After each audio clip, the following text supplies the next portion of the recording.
C'est un quartier qui fait l'objet depuis quelques années d'une attention toute particulière.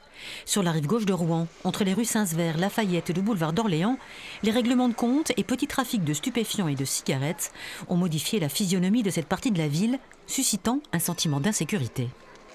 C'est quand même dommage de devoir pousser les dealers pour accéder au Carrefour City par exemple.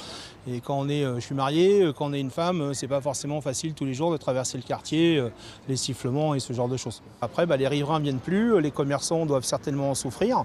Et derrière, ça donne une mauvaise image de la ville. Donc l'idée justement, c'est d'assainir le quartier pour que les gens, les commerçants, les riverains soient sereins. Pour rétablir la tranquillité publique, la ville a misé sur le bleu. Le bleu des uniformes de la police municipale qui circule aujourd'hui, de jour comme de nuit, avec une augmentation de 20% de ses effectifs. Une trentaine de caméras de surveillance ont également été installées dans le quartier, sur les 45 présentes sur la rive gauche. L'ouverture annoncée fin 2025 d'un poste de police municipale au cœur du secteur piétonnier devrait apaiser les habitants et les commerçants.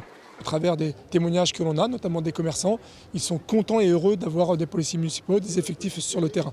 Et ça, c'est déjà bien et on continue. Et c'est pour cette raison-là qu'on ouvre un poste de police municipale ici. La mairie, elle est au rendez-vous.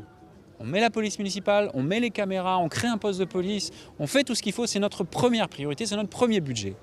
Mais il faut que l'État soit au rendez-vous. Aujourd'hui, il ne l'est pas. Ici, à Saint-Sever, sur la rive gauche, et pour toute l'agglomération rouennaise en réalité, parce qu'il y a d'autres quartiers aussi, on a besoin de moyens de l'État bien plus importants. Au-delà de la lutte contre les dealers dans le quartier, la ville de Rouen travaille depuis des années à faire de la rive gauche un lieu de vie agréable et plus seulement un quartier de seconde zone.